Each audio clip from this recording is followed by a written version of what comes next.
स्वागत है आपका अपने YouTube चैनल अभ्यास क्लासेस नवादा। आज जो हम लोग करेंगे बायोटेक्नोलॉजी का जो इसके पिछले वाले टॉपिक में हम लोगों ने किया था, इसके पहले वाले वीडियो में वहाँ तक हम लोगों ने रेस्ट्रिक्शन एंजाइम को देखा था और वहाँ पे कैसे डीएनए को, जो कटे हुए डीएनए होते हैं उनको अलग करते हैं, जो अलग अलग लेंथ के होते हैं।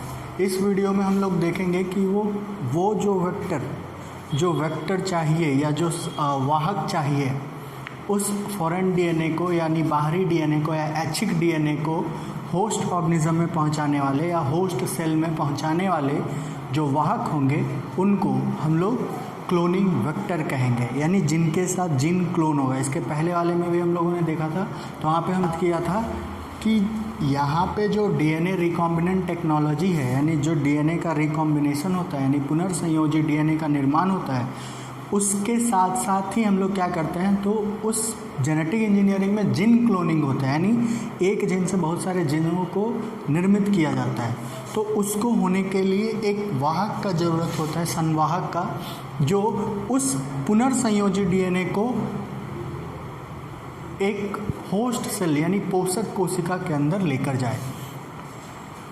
तो पहले इसका देखेंगे कि ये होते क्या हैं। तो ये वांछित डीएनए टुकड़े का वाहक या वेकल्स होते हैं। क्लोनिंग वाहक संवाहक क्या होते हैं, तो ये वांछित डीएनए टुकड़े के वाहक या वेकल्स होते हैं जो क्या करते हैं, स्वतंत्र रूप से प्रतिक्रियतन क्या है, तो प्रतिक्रियतन यानी रेप्लिकेशन। तो प्रतिक्रियतन वह प्रक्रिया है जिसके द्वारा पुराने डीएनए से नए डीएनए का निर्माण होता है। ठीक है, ये हम लोगों को आनुवांशिक के चैप्टर में पढ़ना है, आणविक आधार वाले में। उसके बाद हम लोग इसका उदाहरण देखें तो सबसे अच्छा उदाहरण प्लाज्मिड और जीवाणुभोजी है। जीवाणुभोजी क्या होते हैं, तो वैसे विषाणु जो जीवाणुओं को संक्रमित करते हैं। प्लाज्मिड क्या है, तो प्लाज्मिड छोटे एक्स्ट्रा न्यूक्लियर यानी अतिरिक्त केंद्रकीय वृत्ताकार डीएनए जो जीवाणुओं के अंदर उपस्थित होते हैं। जीवाणुओं की इसी के कारण इसका उपयोग हम लोग वाहक के तौर पर करते हैं। ये कुछ कवकों में भी होता है। इसकी कुछ खासियत को देखें तो ये क्या करते हैं, तो ये स्वतंत्र रूप से प्रतिक्रियतन करते हैं, यानी इनकी प्रतिकृति क्रोमोजोमल यानी उनके जो न्यूक्लियर डीएनए हैं उसके ऊपर डिपेंडेंट नहीं होती है और ये स्वतंत्र रूप से अपनी प्रतिकृतन करते हैं और अपनी संख्या को इंक्रीज करते हैं। उसके बाद अगर देखें तो ये प्राकृतिक तथा कृत्रिम दोनों तरह के होते हैं, यानी प्राकृतिक रूप से भी पाए जा सकते हैं और कृत्रिम रूप से भी पाए जा सकते हैं, यानी कृत्रिम रूप से इनको बनाया भी जा सकता है। कृत्रिम रूप का जो एग्जाम्पल है PBr 322, ये एक कृत्रिम प्लाज्मिड है जिसमें बहुत सारे संयोजकों को जोड़कर इसको बनाया गया है। प्राकृतिक में अगर हम लोग देखें तो ये TI प्लाज्मिड मतलब ट्यूमर इंड्यूसिंग बैक्टीरिया होते हैं, जिनके अंदर यानी एक बैक्टीरिया होता है एग्रोबैक्टीरियम ट्यूमिफेसियंस। इस बैक्टीरिया का क्या काम है, तो ये डाइकॉट्स यानी द्विबीजी पत्री पौधे में डाइकॉट्स प्लांट्स में के जड़ों में क्या करते हैं, तो ट्यूमर्स का निर्माण करते हैं, यानी ट्यूमर्स अवरुद्ध कोशिकाओं का निर्माण करते हैं, ट्यूमर कोशिकाओं का निर्माण करते हैं TI प्लाज्मिड। तो वहाँ पे इस प्लाज्मिड का उस बैक्टीरिया से इस प्लाज्मिड को निकाला जाता है और इसके अंदर जो वो जीन होते हैं, हार्मफुल जीन होते हैं या फैक्टिक जीन होते हैं, उसको हटा दिया जाता है या रिमूव कर दिया जाता है। फिर जब इनके अंदर डीएनए को डाला जाता है तो ये फिर नॉर्मल कैरी करते हैं। जब इनमें कुछ चेंजेज कर दिया जाता है तो ये मोनोकॉट और डाइकॉट दोनों को प्रभावित कर सकते हैं, ठीक है, या संक्रमित कर सकते हैं। इसके बाद इनकी जो संख्या हो सकती है, यानी इनकी संख्या कितनी हो सकती है, 2 से 4, यानी किसी जीवाणु के अंदर ये 2 से 4 के संख्या में हो सकते हैं। इनकी संख्या कितनी हो सकती है, तो इनकी संख्या 2 से 4 हो सकती है किसी भी जीवाणु के अंदर, या 15 से 100 हो सकती है। अब देखते हैं इनके अलावा PBr 322। इसके अलावा PUC18 ये जो प्लाज्मिड UC जो नाम मिला है ये यूनिवर्सिटी ऑफ कैलिफोर्निया से मिला है, जहाँ पे इनका निर्माण हुआ या डेवलपमेंट हुआ। इनका अलग अलग टाइप है, PU7, PU8, PUC12, PUC13, PUC18, PUC15, ये सारे एग्जाम्पल्स हैं इनके।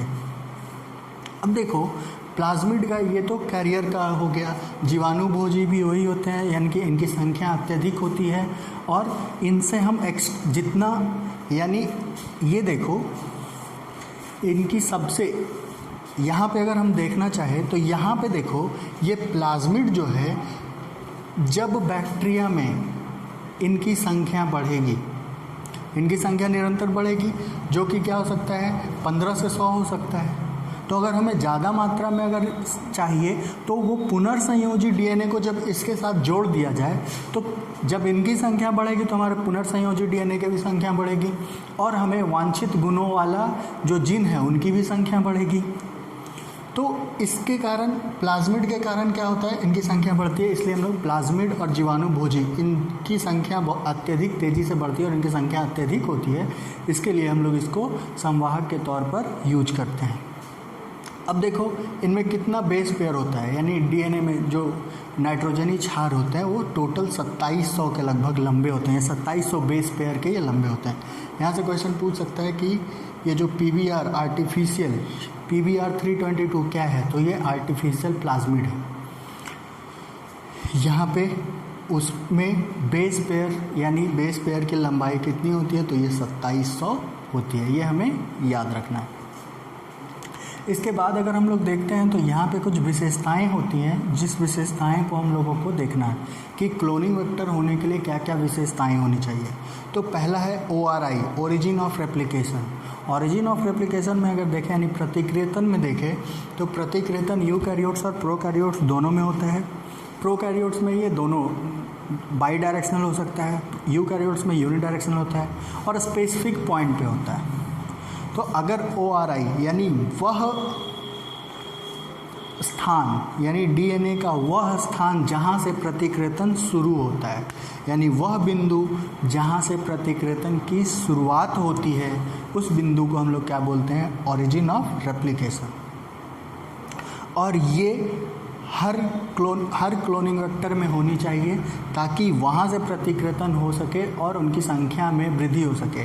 और ये इनकी संख्या 1 होनी चाहिए ताकि आसानी से हम इसको क्या कर सकते हैं, आसानी से इसमें हमारे पुनर्संयोजी डीएनए का निर्माण हो सकता है। यहाँ पे सेलेक्टेबल मार्कर, अब देखो ट्रांसफॉर्मेशन, 2 चीज़ें होते हैं, एक ट्रांसफॉर्मेंट्स होता है, दूसरा नॉन ट्रांसफॉर्मेंट्स होता है। एक यानी रूपांतरक और दूसरा अरूपांतरक। रूपांतरक बोलते हैं जब पुनर्संयोजी डीएनए का होस्ट में ट्रांसफ़र होता है, होस्ट में ट्रांसफ़र होता है तो उसको रूपांतरक बोलते हैं। तो जो अब हम लोग अगर इसको यूज करते हैं तो कैसे पता चलेगा कि इस प्लाज्मिड में हमारा डीएनए पुनर्संयोजी है और दूसरे में नहीं है, तो उसको निकालने के लिए रूपांतरक और अरूपांतरक को अलग करने के लिए कुछ वर्ण योग चिन्हक होने चाहिए, जिसको हम लोग आगे देखेंगे। और नेक्स्ट है क्लोनिंग साइट, यानी वह स्थल जहाँ पे जीन क्लोनिंग शुरू हो सके।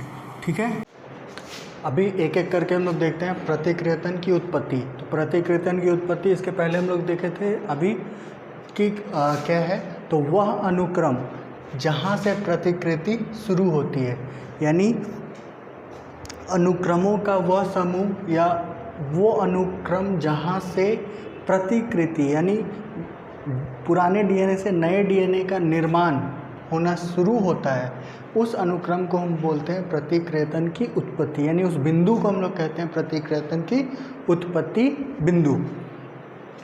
अब देखो इसकी यानी प्रतिकृतन की उत्पत्ति बिंदु जितनी ज़्यादा इफ़िशियंट होगी, यानी जितनी ज़्यादा कार्य क्षमता होगी उसकी, उतनी ही ज़्यादा उनकी संख्या में वृद्धि होगी। यानी डीएनए के प्रतिरूपों, यानी डीएनए के कॉपी बनाने का या डीएनए की जो संख्या है, यानी डीएनए के प्रतिरूपों की जो संख्या है वो किस पर निर्भर करती है, वो प्रतिकृतन की उत्पत्ति पर निर्भर करती है। तो प्रतिकृतन की उत्पत्ति यानी अगर हमें ज़्यादा से ज़्यादा संख्या में हमें पुनर्संयोजी डीएनए चाहिए तो हमें वैसे अनुक्रम को ढूंढना होगा या वैसे प्लाज्मिड को ढूंढना होगा जिनमें प्रतिकृतन की उत्पत्ति काफ़ी इफ़िशियंट हो। जो दूसरा होता है वो होता है वरण योग्य चिन्हक, यानी इसके पहले हम लोग को समझना है रूपांतरज एवं अरूपांतरज, रूपांतरज एवं अरूपांतरज। तो रूपांतरज यानी ट्रांसफॉर्मेशन और नॉन ट्रांसफॉर्मेशन, यानी ट्रांसफॉर्मेंट्स एंड नॉन ट्रांसफॉर्मेंट्स। अरूपांतरज किसको बोलते हैं? रूपांतरज। तो रूपांतरज सीधा सा है कि जो पुनर्संयोजी डीएनए होते हैं, जो पुनर्संयोजी डीएनए होते हैं तथा वह प्लाज्मिड जो पुनर्संयोजी डीएनए को कैरी कर रहा है, यानी उसका जो वाहक है, उसको होस्ट सेल में पहुंचाने की जो विधि होती है, यानी वह प्रक्रिया। तो transformants is the passage of plasmid carrying recombinant DNA into the host organism, यानी पोषक कोशिकाओं या पोषक जीवों में वो पुनर्संयोजी डीएनए को ढोने वाले या पुनर्संयोजी को कैरी करने वाले प्लाज्मिड का उनमें पहुंचना, यानी कह सकते हैं पोषक कोशिकाओं में बाहरी डीएनए का पहुंचना ही रूपांतरज है। और जो अरूपांतरज क्या है? तो जो उसमें ना जा पाए या उनका जो ट्रांसफॉर्मेशन ना हो तो उसको नॉन ट्रांसफॉर्मेट्स बोलेंगे। तो वरण चिन्हक योग का यही काम है, अगर हमें डिज़ायर्ड कैरेक्टर चाहिए या डिज़ायर्ड जीन्स चाहिए तो हमें नॉन ट्रांसफॉर्मेंट्स को हटाना होगा और सिर्फ हमें ट्रांसफॉर्मेंट्स को ही सेलेक्ट करना होगा। तो उसके लिए कुछ सिंबल्स या मार्कर का यूज किया जाता है। तो बेसिकली जो ई कोलाई में यूज किया जाता है, तो ई कोलाई में जो वरण चिन्हक योग्य जिसको यूज करते हैं वो टेट्रासाइक्लिन, एम्पिसिलिन, कैनामाइसिन, ये सारे जो प्रतिजैविक हैं उनके प्रतिरोधी जिन जो होते हैं उन्हीं का उपयोग किया जाता है। बेसिकली ई कोलाई में कोई भी प्रतिरोधी जिन उपस्थित नहीं होते हैं इनके खिलाफ। यहाँ PBR 322 इसमें टेट्रासाइक्लिन तथा एम्पिसिलिन दोनों के प्रति प्रतिरोधी जिन उपस्थित होते हैं। PUC 18 में सिर्फ एम्पिसिलिन होता है। तो जब के अंदर इसको ऐड किया जाता है क्लोनिंग साइट पे, क्लोनिंग साइट यानी क्लोनिंग स्थल क्या होना चाहिए? यानी वैसे स्थल जहाँ पे प्रतिबंधन एंजाइम और जो बाहरी फॉरेन डीएनए हैं उन दोनों को जुड़ने का एक विशिष्ट स्थल होना चाहिए, और वो विशिष्ट स्थल एक ही होना चाहिए। अगर एक से अधिक होता है तो प्रतिबंधन एंजाइम उस डीएनए को अलग अलग जगहों पर काटेंगे या विशिष्ट स्थलों पे काट देंगे, जिसके कारण से जो जिन क्लोनिंग प्रक्रिया है वो अत्यधिक जटिल हो जाएगी। तो उसके लिए एक ही क्लोनिंग स्थल होने चाहिए। अब अगर हम लोग इसको देखते हैं तो जैसे जिन प्रतिरोधी क्षमता है या प्रतिरोधी क्षमता है इनके लिए जिस प्लाज्मिड में, तो अगर उसमें हम बाहरी डीएनए को इंसर्ट करते हैं तो उनमें वो क्षमता खत्म हो जाती है। तो इसी प्रकार से हिंद 2, अगर हम लोग क्लोनिंग साइट का फिगर देखें तो हम देखते हैं, इस फिगर में देखते हैं तो ये ई कोलाई का क्लोनिंग वेक्टर है PBR 322 जो आर्टिफिशियल वेक्टर है। तो यहाँ पे अगर हम लोग देखते हैं तो ये देखो, यहाँ पे जब BAM H1, अभी हम लोग बात किए हैं इंसर्शनल इनएक्टिवेशन, इंसर्शनल इनएक्टिवेशन यानी इंसर्शन निष्क्रियता, यानी जैसे ही प्लाज्मिड के अंदर बाहरी डीएनए को डाला जाता है या जोड़ा जाता है तब उनके अंदर प्रतिरोधी क्षमता समाप्त हो जाती है। तो इसे ही हम लोग क्या बोलते हैं? निष्क्रियता, यानी इंसर्शनल निष्क्रियता, इंसर्शनल इनएक्टिवेशन। तो जब यहाँ पे जब ऐड किया जाता है ये रेस्ट्रिक्शन एंजाइम के पास, तो इनके अंदर टेट्रासाइक्लिन की प्रतिरोधी क्षमता खत्म हो जाती है, यानी अब ये टेट्रासाइक्लिन मीडियम में ग्रो नहीं कर पाएंगे लेकिन एम्पिसिलिन वाले में ग्रो करेंगे। यानी यहाँ पे जो ट्रांसफॉर्मेंट्स होंगे, ट्रांसफॉर्मेंट्स कहने का मतलब रूपांतरज, यानी जिनके अंदर बाहरी डीएनए उपस्थित होंगे, वो टेट्रासाइक्लिन के ऊपर ग्रो नहीं करेंगे और एम्पिसिलिन के ऊपर ग्रो करेंगे। तो इन दोनों को कहाँ पे ग्रो कराया जाएगा? तो एम्पिसिलिन के ऊपर। फिर इनको क्या किया जाएगा? तो इनको टेट्रासाइक्लिन के ऊपर रखा जाएगा, जिसके कारण से क्या हो जाएगा? तो टेट्रासाइक्लिन के ऊपर समाप्त हो जाएंगे और रूपांतरज जो होंगे वो कारण प्रतिरोधी क्षमता उनके पास नहीं हो पाएगी, टेट्रासाइक्लिन की और एम्पिसिलिन की रहेगी। तो जिसके कारण से यहाँ से हम लोग क्या कर सकते हैं? रूपांतरज और अरूपांतरज को अलग कर सकते हैं। बेसिकली ये जो प्रक्रिया है वो काफ़ी जटिल है, जिस कारण से इसके अल्टरनेटिव कहने का मतलब इसका दूसरा रूप ढूंढा गया है वर्ण चिन्हक योग का, जिसको बोलते हैं क्रोमोजेनिक पदार्थ। क्रोमोजेनिक पदार्थ जो होता है वो होता है एक्स जेल। ये एक क्रोमोजेनिक पदार्थ है, यानी वर्ण, यानी ये एक कलर प्रोवाइड कराता है। तो इसके लिए लिया गया है लैक्जेड जीन, और ये जीन लैक्टोज का जेड जीन किसको डिनोट करता है? तो ये करता है बीटा ग्लैक्टोसाइडेज। बीटा ग्लैक्टोसाइडेज को फिर इसके अल्टरनेटिव के तौर पे यूज किया जाता है।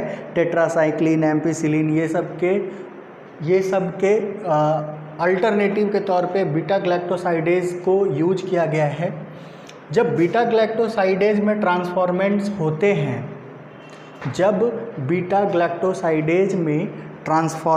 होंगे यानी रूपांतरज होंगे, तो इनकी कॉलोनी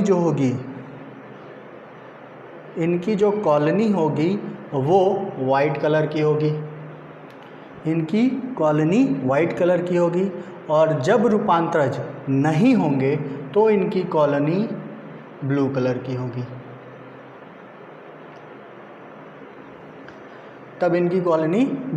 की होगी। तो इस तरह से अरूपांतरज और रूपांतरज को अलग कर लिया जाता है। उसके बाद इन्हें क्या किया जाता है? तो इन्हें कॉम्पिटेंट होस्ट क्या है? तो कॉम्पिटेंट होस्ट यानी होस्ट को, उसके लिए हम लोग को प्रिपेयर करना होता है, यानी इस प्लाज्मिड को या एक्स्ट्रा जो डीएनए, बाहरी डीएनए, उसको लेने के लिए इसको क्या किया जाता है? इसको बनाया जाता है। तो इसके लिए डाई कैटायन यानी कैल्शियम C++ के द्वारा क्या किया जाता है? ट्रीट किया जाता है, यानी इलेक्ट्रोपोरेशन के कारण इनके जो पोर्स होते हैं वो खुल जाते हैं और इनको हीट शॉक दिया जाता है, यानी इनको इनक्यूबेशन, यानी पहले इनको आइस के ऊपर रखा जाता है, फिर 42 डिग्री सेंटीग्रेड पे हीट किया जाता है, यानी हीट के ऊपर रखा जाता है, फिर वापस इनको आइस के ऊपर रखा जाता है, यानी इनको हीट शॉक दिया जाता है, जिसके कारण से ये कॉम्पिटेंट होते हैं और एक्सेप्ट करते हैं प्लाज्मिड को या एक्स्ट्रा डीएनए को। ये के बाद हीट, फिर से आइस, ये इस प्रोसेस के कारण वो कॉम्पिटेंट होते हैं और एक्सेप्ट करते हैं प्लाज्मिड को अपने अंदर, या बाहर एक्स्ट्रा डीएनए को अपने अंदर इंसर्ट करते हैं। इसके अलावा जो वेक्टरलेस या डायरेक्ट जो होता है वो क्या होता है? तो बैलिस्टिक गन के द्वारा यहाँ पे क्या किया जाता है? तो जो रिकॉम्बिनेंट डीएनए होते हैं उसे गोल्ड के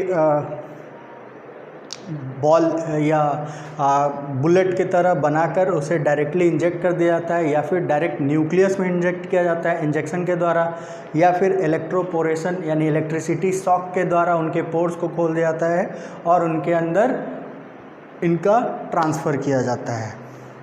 इसी के साथ इस वीडियो तक आज के लिए इतना ही। अगले वीडियो में हम लोग फिर मिलते हैं। Thank you.